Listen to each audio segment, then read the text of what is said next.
karena 3 segmen tadi cukup panas, sudah kipas-kipas dulu narasumber saat iklan tadi. Sekarang kembali lagi ke Mas Roy. Ya. Jadi untuk uji forensik dari Polri harusnya setuju dong, Ya, percaya. Karena mungkin kalau saya sebenarnya udah kontak dengan ahli digital forensik dari Amerika, Dr. Ismond udah kontak dengan Jepang, Dr. Tifa juga udah dapat. Intinya adalah mereka siap bantu. Tapi memang ketika di Indonesia baru ada lab 4 dari Polri, mungkin next kita harus punya pikiran ke depan. Oke, tapi kalau sekarang ke depan itu negara-negara seperti Amerika, karena ada Virginia bahkan dia punya Virginia namanya adalah Virginia Department of Forensic Science. Bahkan Filipina pun udah pernah. Jadi nggak apa-apa kalau sekarang kita tunggu hasil dari lab 4, kita hormati. Tetapi harus terbuka, ijazahnya ditunjukkan ke masyarakat dan setidaknya kita bisa lihat hasilnya detail Mbak, kayak kita uji lab. SGOT, SGPT berapa, gula darah berapa, jangan hanya hasilnya itu satu kalimat saja, ini asli atau ini tidak asli. Kalau hasil itu detail rinci, insya Allah kita hormati, tapi kalau hasil itu tampak mengada-ada ya jangan begitulah gitu hasil uji forensik. Oke, kalau dari Mas Freddy harusnya tunjukin aja ijazahnya. Iya, jadi begini ya. Ini kan sebelum masuk laporan polisi ini kan Mas Roy dan kawan-kawan ini kan selalu menantang laporkan saja. Waktu itu saya katakan di berbagai media juga, nah kan jangan nanti kalau sudah dilaporkan ngomong kriminalisasi, kemudian membangun narasi-narasi ya yang mendiskreditkan polisi, bahwa polisi tidak netral dan bla bla bla bla. Dan per hari ini dan kemarin-kemarin narasi itu dibangun. Jangan begitulah, biarkan penyidik seperti kata Pak Arianto tadi, biarkan penyidik bekerja. Hukum kita, penyidik kita mempunyai yurisdiksi sendiri, nggak usah bawa-bawa luar negeri, kan begitu. Percaya kepada polisi kita, ini sudah menjadi sorotan publik. Percaya penyidik itu, Mabes Polri itu, Polda itu tidak akan melakukan blunder. Ini zaman sekarang, zaman keterbukaan. Mas Roy dan kawan-kawan gampang menelanjangi apapun di Indonesia polisi, ini. Justru Mas. karena itu, ayo kita bangun narasi ya, kepercayaan kepada penyidik kita. Biarkan mereka bekerja. Biarkan, nggak usah membangun narasi-narasi yang menyerang penyidik kita. Nanti ini justru malah membangun ketika masuk proses hukum, tapi Mas Roy-nya percaya dengan penyidikan? Ya, penyelidikan yang berjalan. Adanya sekarang ini. Tapi bagaimana bisa membaikkan? Kalau tidak dikritisi tidak akan lebih. Dan saya hormat sekali, kalau nanti polisi kan juga semua berkembang dulu. Misalnya penyelidikan itu nggak pakai tahap-tahap. Sekarang sudah ada perkap dari Pak Arianto itu lebih bagus, lebih detail. Itu kita dukung. Yang lebih baik kan kita harus pakai. Di Virginia, di Filipina aja sudah mulai independen. Soal ijazah ini Mas Roy akan punya data pembanding atau tidak? Ya, kita punya data pembanding. Tapi, apa itu pakai apa? Ya nanti kita lihat pada saatnya. Masih rahasia kan ada data pembandingnya. Oke, Pak Arianto, apakah bisa data pembanding tadi dilakukan dalam proses penyelidikan? Saya akan pesan-pesan saya ya. Gini. Tolong, ini kasus sekarang sudah kepada ranah pidana dan sudah on the right track. Percayakan kepada penyidik.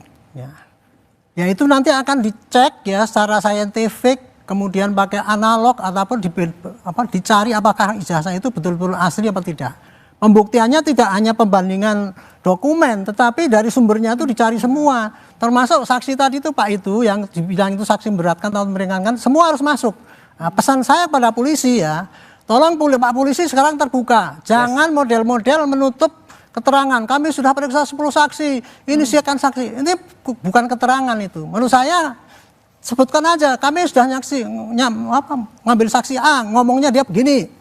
Saksi B ngomongnya begini. Isi dari apa semua dibuka itu ya, aja di publik ya. Sehingga berkas yang dibikin oleh polisi itu betul-betul apa yang didapat di lapangan. Karena ya kecurangan penyidik itu kadang-kadang begini, suka-suka datanya banyak, tapi hanya dipilih-pilih yang dikirim ke jaksa.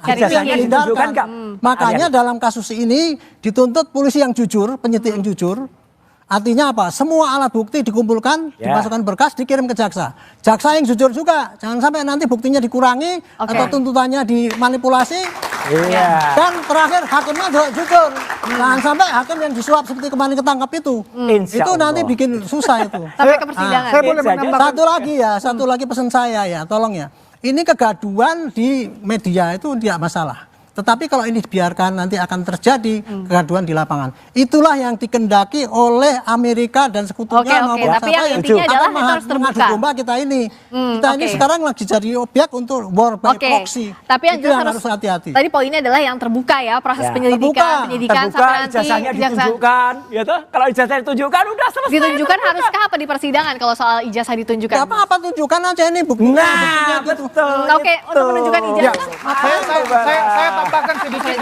Saya tambahkan sedikit dari Pak Arianto. Setuju atau enggak? Nah, ketika mudah masuk ke proses persidangan, ya, jadi proses persidangan pidana itu pembuktiannya itu kebenaran material. Ya. Kebenaran material itu adalah hakim, termasuk para pihak di situ, jaksa, pembela, segala macam akan membuktikan kebenaran material, akan menggali dari pihak manapun, dari pihak terdakwa, kalau nanti jadi terdakwa, baik dari pihak jaksa juga akan melakukan pembuktian yang terbuka, yang misalnya dalam hal ini terdakwa merasa ada yang kurang, ada yang ditutupi, di situ semua akan bisa ditampilkan dan disaksikan oleh rakyat Indonesia. Bila perlu nanti ditayangkan. Kalau hakim tidak keberatan, nanti akan ditampilkan persidangan semua berarti di dalam persidangan.